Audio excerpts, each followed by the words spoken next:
Back to My Garden, episode 16. Welcome to Back to My Garden. Discover your passion for gardening. Here's Dave Ledoux. Hello, garden lover. It's Dave. All of the links, resources, and websites mentioned in this episode will be posted at BackToMyGarden.com/16. Do you want to save time, save money, and have your most amazing garden ever? Receive free tips, strategies, and gardening techniques from passionate gardeners around the world. Join the VIP club for free today at BackToMyGarden.com/VIP. This episode of Back to My Garden brought to you by Coffee Royalty. Is it really possible to lose 5, 10, even 20 pounds or more just by switching your coffee or tea? Find out more today at www.BackToMyGarden.com/coffee.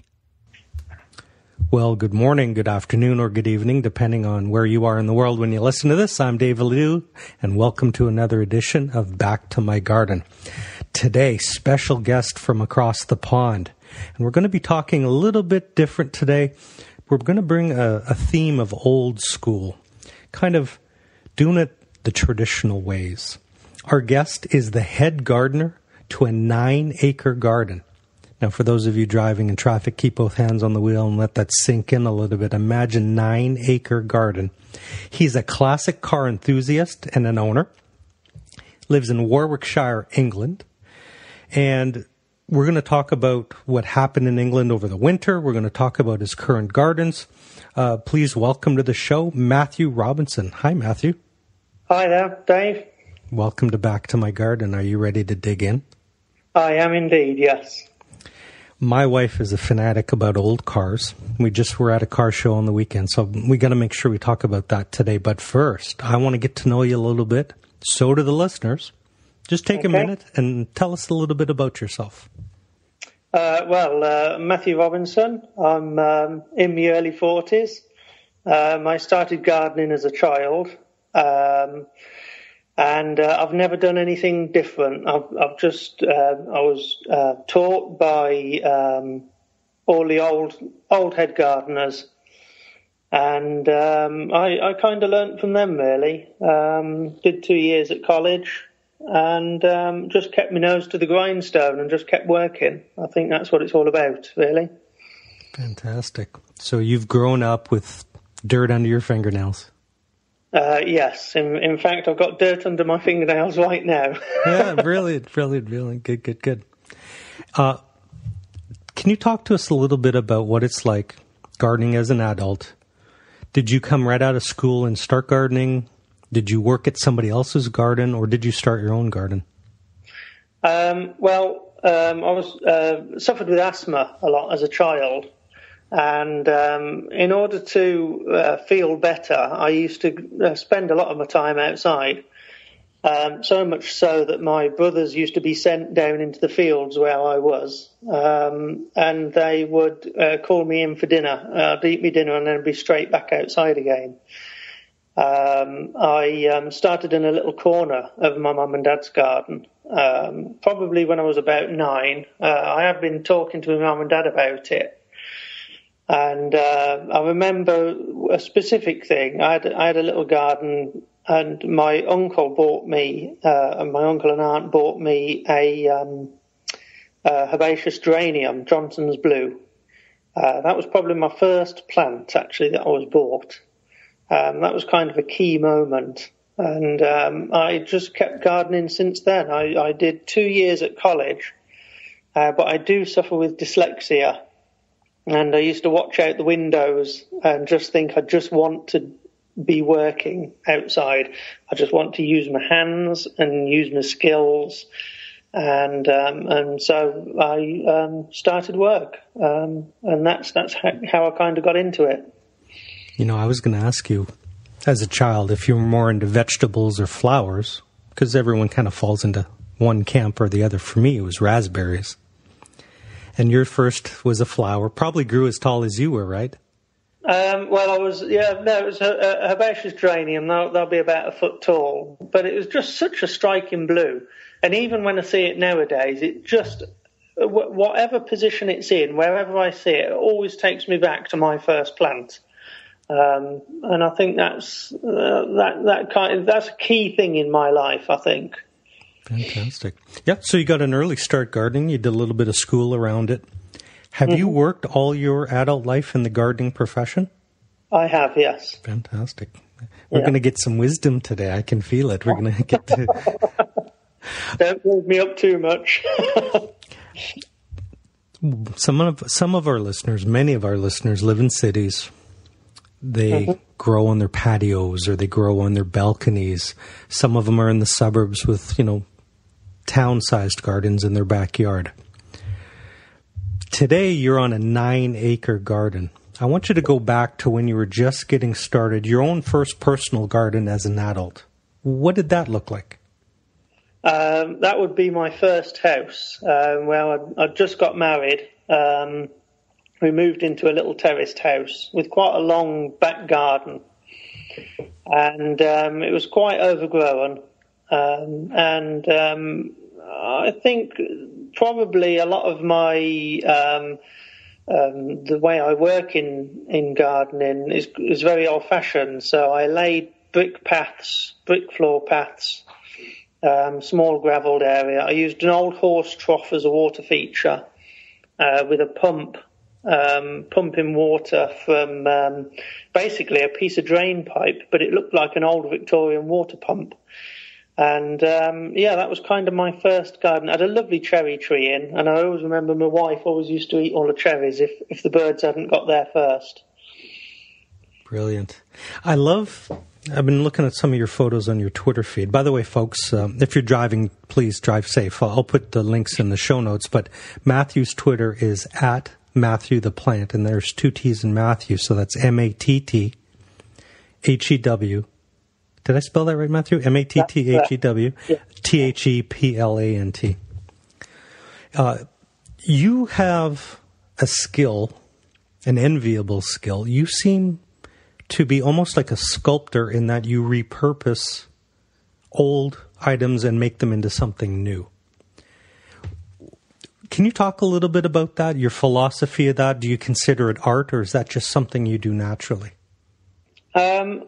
I think if I wasn't gardening, to be quite honest, I think I'd be some sort of artist. I think art is in gardening. I think art's in everything that we do, really. I do make things out of old things. I'll kind of have it in my head exactly what I want. And I'll be able to scavenge and kind of find the things that I want. I'll see it in my head, and I'm able to, and it's probably to do with my dyslexia, I'm able to see it in my head physically and be able to move it and rotate it and see how something works. And then I'll slowly get all the parts together, and then there's this just a fire in my head when I know I've got everything together. Well, I just need to get it out. I just need to get it made, and everything stops for that session. Usually with a welder, I must admit, and things get made. Yeah, fantastic. And you put them to use in the garden, or do you bring them into your 9-acre garden, or is that more for your personal use? It can be for personal use. Usually for the garden where I work, to be honest. I've just made a water bowser. We always found it difficult going around the house, watering all the plants in pots and things, because obviously during the summer we have to do that daily, and it was taking quite a long time, especially now we've enlarged how many plants and flowers we have in pots around on the terraces. So I just knew that we had to make a water bowser that we could push like a wheelbarrow, that wasn't heavy, that had a battery pump on it to pump the water. So I used an old caravan pump, a 12-volt battery, and a plastic water barrel which holds 210 litres. So at any time during the day, I can go out with my 210 litres and water absolutely everything that I need to water. and that's the key driver. It's the need for the thing that I make is kind of the driver for me making it, really. Brilliant. Part invention, part art, part garden. And I think it is. Yeah. All repurposed. Yes, yeah. It's all recycled usually. I don't often buy new things if I can help it. You know, Matthew, we have listeners from all over the world, which is cool. I want you to talk a little bit about the climate where you live. Is it dry? Does it rain? What are some of the unique challenges in having gardens in Warwickshire, England? It's quite mild, really, in the middle of England. We have lows in the winter down to -5, 6, 7. Few years ago, we had -17, which was really cold, quite unheard of here. And then summers can be anywhere up to 27, 28, 30 degrees.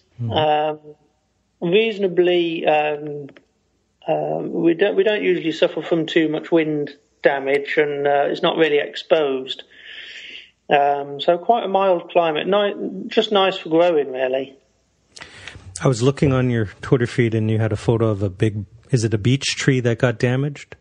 Yes, yeah. We had quite a lot of damage over the winter. We had a storm come through from the south coast up, and it took 5 of my mature trees. I say my mature trees because my garden is my garden where I work, even though I don't own it. And this particular beech had been split for quite a long time, and I'd been watching it. And when it leafed up this year, the split just opened up just a little bit more. And then probably about 2 weeks ago, I put my hand on the split, because you often can't see how a tree's behaving. But it's nice to just put your hand on and feel. And you can feel the tree moving one side of the split than the other. And that's usually a sign that you have to do something quickly, because that's in a particularly important piece of woodland, which is a beech wood at the front of the house. And if that tree was to come down, it was just so big, it would have just caused devastation throughout that woodland. It would have it would have gone like a banana. One branch, it was 3 branches. So one would have gone one way, one another, and then the third another way, and it was just destroyed the woodland. So we had to take it down. That's come down yesterday and today, actually. Wow, big project. I guess a little dangerous too. It is very dangerous. When you feel them moving, that's when you just think, "Oh, crikey, this has got to be sorted." And that's time when you really need professionals in their job. You know, Matthew, some people garden because they want to get their own vegetables, and some people garden because they love the beautiful flowers, and some people garden because it's like physical therapy, and some people garden because it's almost like emotional recharging or stress reduction. What does gardening mean to you? I think you've kind of hit it on the head there. I think it's very much for me a therapy. I think it started off when I was very young as being a therapy. And I just have a need for it, if you know what I mean. If I don't garden, then I do go a little bit stir crazy. In fact, when I first got married, my wife is from Taiwan, and I spent quite a lot of time in Taiwan. I spent the longest time was 3 months. And I have to admit, after 2 months of not doing gardening, I really was going slightly barking mad. So I was glad to come back home and start again. Did you get a chance to check out any gardens over there? What's their gardening culture like in Taiwan? They don't really have a large gardening culture. They do have parks, which are quite basic grass parks with sunflowers and bits. But no real culture of gardening. So it's quite difficult for me over there. Yeah. Especially the city where my wife comes from. Fascinating. I want to ask you a little bit about both gardens, your home garden today and where you work, because 9 acres seems like a lot. And I know you just don't have 9 acres worth of tomato plants. Can you just paint a picture and tell us a little bit about your gardens? Okay, well, I'll start with my home garden, shall I? Because we actually live on the estate itself as well. So we have the houses on the estates. And my own garden is a little bit embarrassing, really, because I think all that art and vigour comes out on the main garden and doesn't actually come out on my own garden. So it's all kind of low maintenance, laid down, but I have an inkling now that things are going to change. It's slowly developing in my head over the past years. I really want to change it. It is a Victorian farmhouse, and I think I'm going to create a cottage garden here. I don't quite know how I'm going to get the time to do it, which is the big problem. But I really want to do something. And like I say, it's one of those little fires in my head, which is just simmering away at the moment. So I'm trying to think of ways to get that sorted out. On the main garden where I work, the 9-acre garden, we've got a Victorian walled kitchen garden. Now, this walled kitchen garden has been producing vegetables since it was built, as far as we know, and that would have been built in about 1890. Now, we still produce vegetables for the house and for everybody on the estate. So you were saying earlier that you're either a veg garden or a flower gardener or a balcony gardener. Well, I have to be a bit of everything. And I think that's the key to being a good head gardener, is just being able to have the experience in everything. So we grow vegetables year round, even in the winter, on that particular walled kitchen garden. The walled kitchen garden has got fruit trees all the way around it, from cherries, plums, peaches, all the way around the wall. We've got a paved rose garden, which you can walk into and see lots of different roses. We've got a grass rose garden as well, which is very similar to the paved rose garden, but obviously it's all laid down to lawns with with rose borders in them. We've got 2 very large herbaceous borders, one crescent shape and one a nice straight. We've got an old water garden, which we've just regenerated this year, this last winter, with a new pump. We've rebuilt the pond, put koi carp in, so that's looking absolutely stunning at the moment.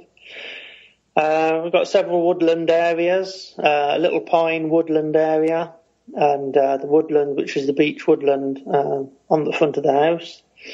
We've got a small lake or a large pond. I don't quite know how to explain it, but the banks of that have all been laid down to wildflowers now.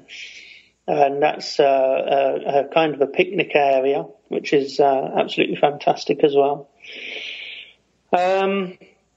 That's kind of it. But we've got other houses on the estate as well, which we maintain as well, which is a farm manager's house and other gardens as well. So that's kind of what we do at work. Wow. Matthew. Was that a bit of a list? Well, you did a brilliant job. It's idyllic. It's like a dream property. Multiple rose gardens, a century-old vegetable garden, a water garden. Yeah, I don't quite. Sometimes I don't quite realise how super and special it is. But doing an interview like this does make you actually, when I was writing the notes, think, crikey, I'm a very lucky guy.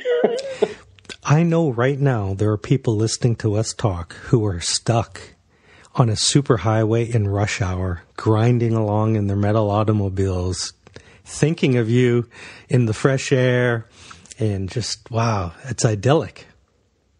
Thank you very much. It's very special to me. Now, I know it sounds wonderful, but there are challenges. I want to ask you about 2 things. I want to ask you about vermin or pests and how you deal with them. And I want to ask you, what are you growing this year that's growing extremely well? And is there anything that's frustrating you? Okay, so let's deal with the pests first. Mm-hmm. I try as much as possible to keep the walled kitchen garden organic. Now, as a head gardener, it's important for me to keep it it's important for me to keep it organic. Now, we have rules and regulations in this country, and from the Soil Association, well, I wouldn't officially be able to call myself organic, but I know I'm organic. So that, from my point of view and from the owners of the estate's point of view, that's perfectly good enough, for them. Pests, well, such is life. Pigeons get shot. Rats get shot. I don't know. Do you have slugs?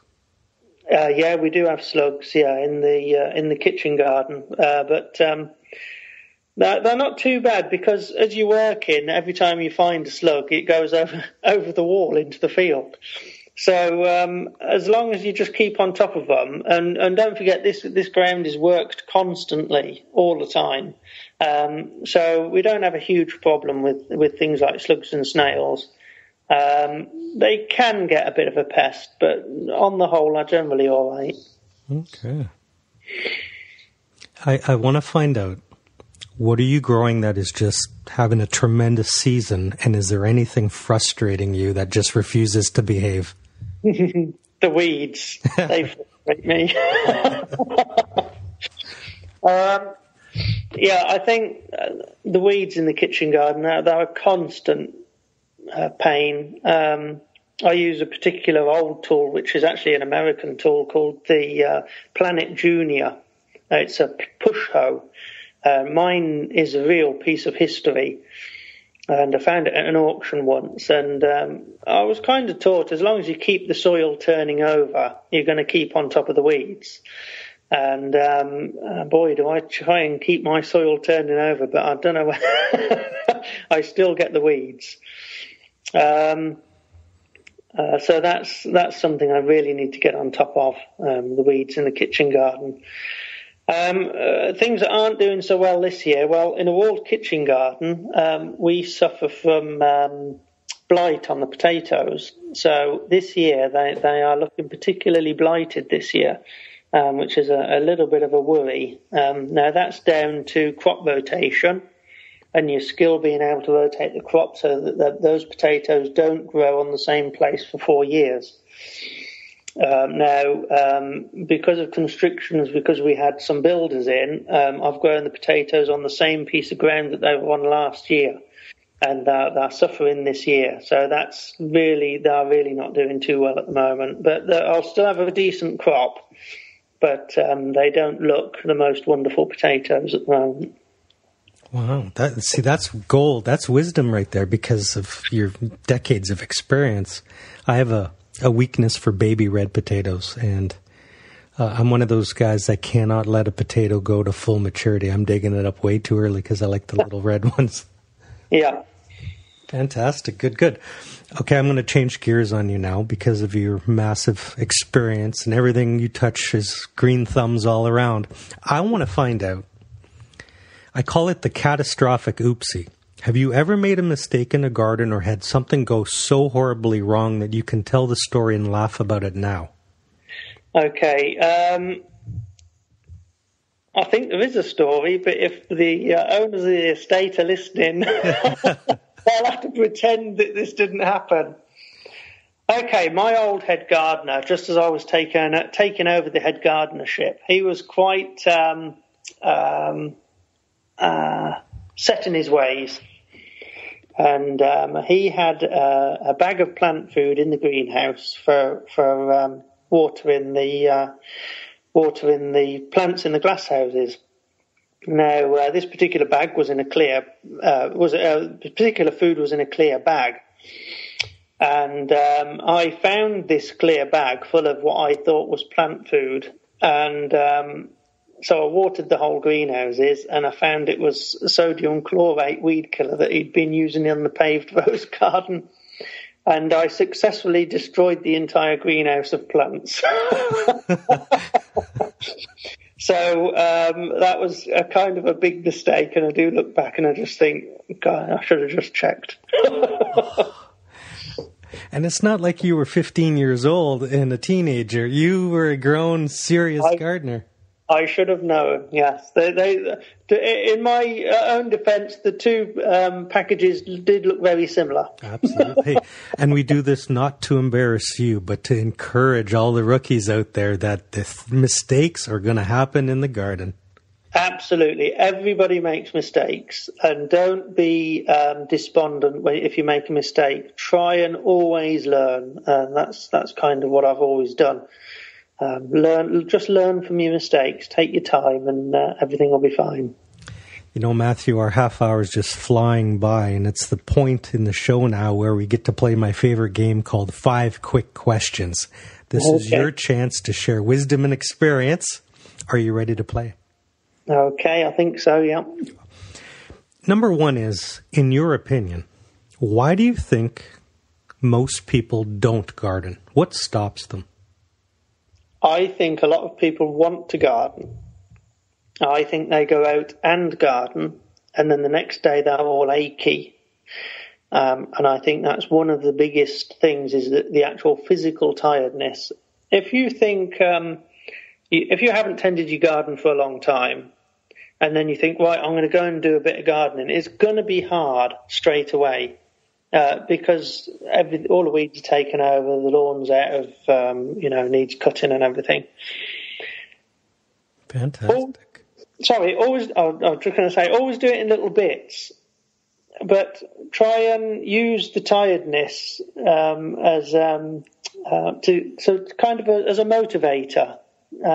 Try and just keep going. Once you've done it for a few days, you'll actually realise you get into the swing and everything works out well. You know, we keep in shape year-round by shoveling snow, 2 meters of snow in the winter. So gardening, we're in fighting shape. That's a good one. Think about this, Matthew. Every 8 seconds, somebody turns 60 years old. Okay. And so, as people age, gardening changes, doesn't it? We're seeing more and more conversations about raised beds than ever before. Yes, we are at the moment, yes. I think in your own private garden, you have to do the things that you require. And if you require raised beds, that's fine. And I think that's, it's just a part of life. If you're becoming aged, there's no reason to stop gardening, but just change the way you garden. Fantastic. Number 2, you've been gardening for 30 plus years, plus you learned gardening from the old experts. What is the best gardening advice you've ever received? Well, I was discussing this earlier with my wife, because I can't really, think of specific advice. But we had a friend of ours just pass away just recently, and he gave me some good advice. He was an Italian chef, and he said to me one day, I was stacking logs at his house, and he just came over to me and he says, "Just remember, Matthew, art is in everything that you do. Just make it beautiful." That's just the thing that he said, just make it beautiful. And ever since then, I've got his voice in my head with everything that I'm doing. Just make it beautiful. And I think it's important to have an extra few minutes just to stand back and just to be self-critical and be able to say, is that the best I can do? And just don't be slapdash. That's my grandfather's phrase, that is slapdash. Try and take your time and make something beautiful. Well, that's excellent advice. Thank you. A lot of our listeners are beginners, and if you had just 2 websites to recommend that they visit to learn or get inspired, what would those 2 websites be? Well, because we're in the UK, I'd have to give you UK websites. Now, wherever you are in the world, the climate's going to be completely different. So basically, you're going to have to try and learn for your particular area. But if you want inspiration, if you want to be able to see beautiful English gardens, then www.gardenersworld.com is very good. And also the Royal Horticultural Society in the UK, which is www.rhs.org.uk, is also a very good site. So that I'll put the links in the show notes. Don't keep both hands on the wheel if you're listening when you're driving. www.gardensworld.com and then rhs.org.uk, Royal Horticultural Society. Fantastic. Now, Matthew, I know you've read a lot of books on gardening. You have dyslexia. You're more of a in-the-trenches kind of guy, but I'm learning every day about gardening. I'm passionate about it. Can you suggest a book that I should read this year that I'll find interesting? I think there's a few books, really. But again, it's all to do with UK gardening, really. There's a couple of good ones. There's Vegetable Growing Month by Month by John Harrison, which is good if you're just starting out. It just does it month by month, tells you exactly what you need to know and nothing that you don't. So it's just a very good book.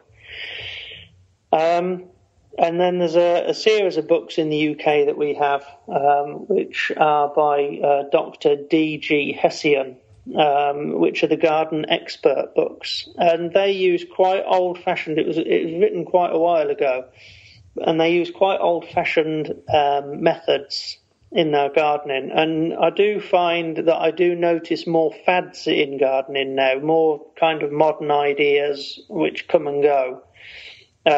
Really, when you boil it down, and I know I'm speaking because I'm an old-fashioned gardener, but the old ways are kind of, they've got the past behind them. They're the ways that work. I love that. Old-fashioned gardening. And I want you to think for a minute, just think as an old-fashioned gardener. And you got people listening from all over the world. So, you're not going to be able to make everybody happy. But what do you think is the number one thing every gardener should try to grow next season? Please, I beg you all, grow a tree. Any tree. If you've got the space for a tree, grow a tree. If everybody listening just grew a tree, I would be one happy man. Wow. We're just losing so many. I'm not going to pick a plant or a particular type or a size or anything, but think of it this way. The world relies on trees for its lungs. If you have no lungs, and believe me, I know with asthma, things don't work very well at all. Matthew, fantastic stuff. Fantastic. I went out to my back deck the other day, and I saw a pot that I didn't recognize. And I go to my wife, what's that? And she's got this thing when she drives by garden center, she buys something. And it was a fig tree. And so off to the internet to learn about fig trees. That's my new project. Fantastic. Yeah. A little envious about your weather that you're growing veggies year round. I can't even fathom that. That's because I know you guys do get winter. Yes, yeah, we do. We usually get down in the -7s, -10s, things like that. Can you get a courgette to grow or February or March? I can, yes, but we have heated plant houses, so there's always tricks. I understand. Good. For those of you in North America, a courgette, we call them zucchinis, and we're big barbecuers, so we actually grill our zucchinis, our courgettes, right on the barbecue, and aubergines, the eggplant. Yeah, brilliant. Fun. Yeah. Folks, thanks for joining us today. What I'm going to do is make sure you head over to Matthew's Twitter and follow his photos and his adventures in his gardening at Matthew the Plant. Matthew, it's been such a pleasure having you today. What I want to give you the last word. Can you share either a pearl of wisdom or a note of encouragement to our listeners today? Just keep trying. Learn from your mistakes. Be self-critical. And don't forget that art is in everything that you do. Absolutely brilliant. Matthew Robinson from Warwickshire, England, talking about his 9-acre gardens that he's the head gardener of. Hey, Matthew, thank you for being on the show today. You did fantastic. Thank you very much. It's been fantastic being on. Thank you very much for the invite.